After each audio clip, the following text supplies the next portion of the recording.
bloque en Diario de Cultura nos adentramos en el Club del Gourmet, de la mano de Carlos Conti Serrano. Bienvenido, Carlos. Gracias, abro la puerta. Abra la puerta, siéntese, instálese y hablemos de gastronomía y de restauración. Sí, hoy. de restauración, porque muchos no saben, vos me decías recién de dónde proviene la palabra restaurante también. Bueno, eso lo vamos a ver más adelante. Pero primero ¿de dónde viene la gastronomía? ¿De dónde viene la gastronomía? Como siempre viene el griego. Y esta es dos palabras compuestas. En realidad no hay un sentido etimológico preciso de la palabra gastronomía, pero deriva del griego gaster o gastros, que quiere decir estómago. Claro.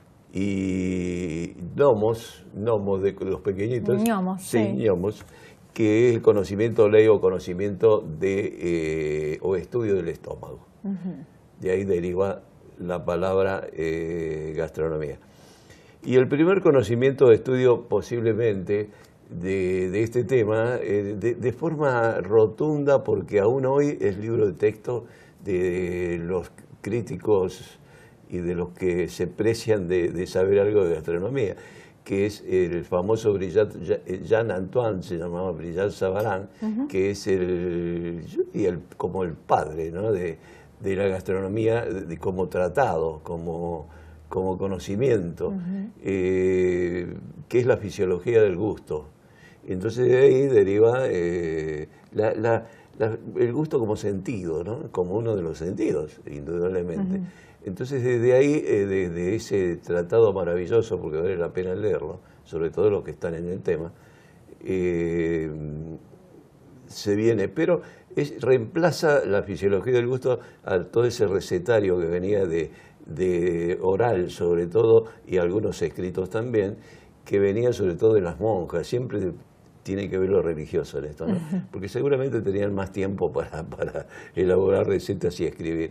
De eso se trata. Yo creo que el tiempo era en los conventos. Entonces también se relaciona con el arte del buen comer, aunque esa palabra después se volvió marketinera como eslogan de muchos restaurantes en el mundo y se volvió comercial, pero realmente se relacionaba con eso. Y acá hay donde es uso, ahora ya es como una frase hecha, pero era el arte del buen comer, de que también se relacionaba a la gastronomía en los últimos años. ¿Y cuáles fueron los restaurantes más antiguos del mundo? Mirá, el restaurante, como lo entendemos, con el significado de qué era la palabra restaurante. No, como vender comida, no para llevar. A lo mejor también tenían el sistema de delivery, seguro que no, porque va a ser muy lento. Pero se supone que en 1765, hay muchos que lo relacionan con esa fecha, un señor llamado Boulanger, que quiere decir, en una palabra francesa quiere decir panadero, o la boulangerie también, que es la panadería o pastelería, como la panadería como está concebida actualmente, ¿no?, con el pan y algunos derivados. Eso era la boulangerie, que es en homenaje a este señor que abrió, según dicen, en 1765. Pero hay otros. Hay otro señor que ponía en la puerta de su posada un cartel que decía: venid a mí que os cambiará, venid a tomar mi sopa, que le restauraré el estómago, el cuerpo, le daba fuerzas. Entonces de eso de restauraré se supone también que viene la palabra restaurante. Gastronomía y restauración, todo restauración. De ahí viene esa frase que se designa a los establecimientos que venden comida.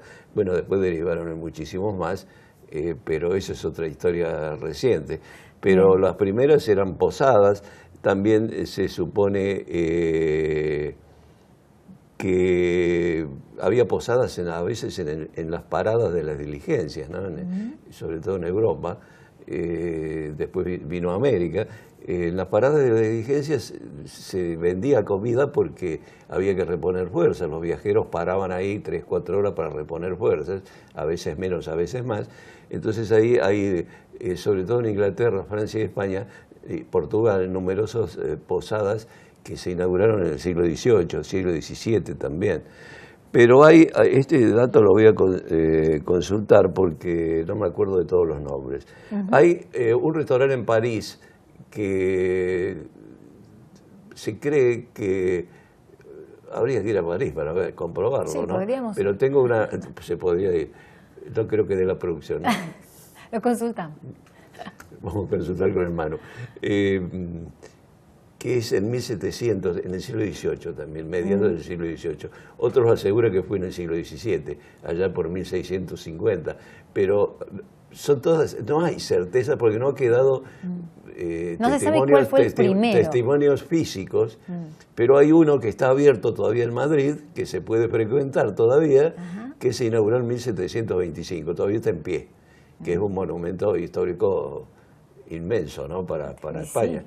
Aún se puede ir a visitar. ¿Y está con qué nombre? ¿Con otro nombre nuevo? Seguramente habrá cambiado miles de veces. Con el mismo nombre, no recuerdo en este momento el nombre, pero con el mismo nombre, sí, durante 1000 tantos años que habrá cambiado de dueño muchas veces, ¿no? Seguramente. Y acá en la Argentina también están en la zona de San Antonio de Areco y hay pulperías muy antiguas. Sí, muy antiguas. Uno siempre habla de Europa, pero porque es mucho más antiguo, por supuesto, que lo nuestro, que América, pero también hay en la Argentina y en todo el resto de América posadas por ahí en el medio del campo, en las incipientes ciudades, alguien que venía y inauguró una casa de comidas. Y restauraba a los viajeros. Restauraba a los viajeros. Hay otro, muchos aseguran también que uno de los primeros fue una posada que se llamó Le Café Procop. ¿Por qué? Porque el dueño, eso lo voy a leer porque es un poco complicado, era un italiano, una casa dirigida por un italiano que se llamaba Francesco Procopio dei Coltelli, que es precisamente Le Procop por Procopio. Claro. Ese es el proyecto preferido, tiene mucha historia ese lugar, yo creo que es uno de los lugares con mayor historia de Francia, de París, porque ahí en la época de la comedia francesa, que estaba situada enfrente del restaurante, o de la posada, no sé cómo llamarlo, porque todavía no se llamaban restaurantes, claro, en realidad. Iban todos los comediantes, claro, iban todos los actores de la comedia francesa. También iban los que fueron los principales, lo que se llamó la enciclopedia francesa, que ahí iban Diderot, Rousseau, claro, iban realmente todos los filósofos que conocemos de esa época. Muchísima historia. Muchísima historia. También iba Voltaire, Diderot, en fin. Y también durante la Revolución Francesa iban tres personajes que vos recordarás cuando estudiaste la Revolución Francesa, que son Robespierre, Danton y Marat. Y también como final, para que veas la importancia histórica que tiene este lugar. Lo que se gestaba en ese lugar. Claro, fíjate, y hay muchos ejemplos cercanos en contemporáneos nuestros, inclusive en Buenos Aires, donde hubo bares como el Café de los Angelitos, donde iban todos los intelectuales de esa época. Y la generación del 80. Claro, la generación del 80 que tenía exponentes realmente formidables. Pero Franklin también pudo estar cerca entonces de ahí. Franklin también estaba no se sabe si de vacaciones, Benjamin Franklin, o haciendo qué, estaba en París, y parece que en ese lugar Le Procop gestó, le dio las definiciones, le dio el último toquecito, nada más ni nada menos que la Constitución de los Estados Unidos de América. No me digas. Así que fíjate vos qué cantidad, qué lugar, ¿no? Qué lugar. Pero nosotros también tenemos, sí, seguramente, que ya vamos a hablar en otra oportunidad de eso, tenemos cafés muy históricos. El Tortoni, por ejemplo, donde se reunían, estaba muy cerquita del Diario Crítica. Yo tuve profesores a varios de los, ya estaban viejitos, había realmente intelectuales notables en ya vamos a hacer un especial, pero de lo nuestro, de lo argentino, sí, ¿te parece? Sí, de lo argentino. Porque hubo bares, los hay todavía, que tienen una historia notable.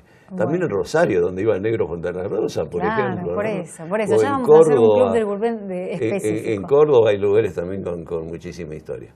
en nuestra Córdoba. De gastronomía y restauración, el Club del Gourmet de hoy en Diario de Cultura. Gracias, claro, Carlos. por lo menos lo que sé, dice voy a un restaurante y por ahí el compañero de la mesa, che, ¿sabes por qué se llama el restaurante? Exactamente. Y Ahí estamos aprendiendo. Sí, tienen algo como para iniciar la charla. Muchas gracias. Gracias a vos, Paula. Marcamos la pausa, ya seguimos con más Diario de Cultura.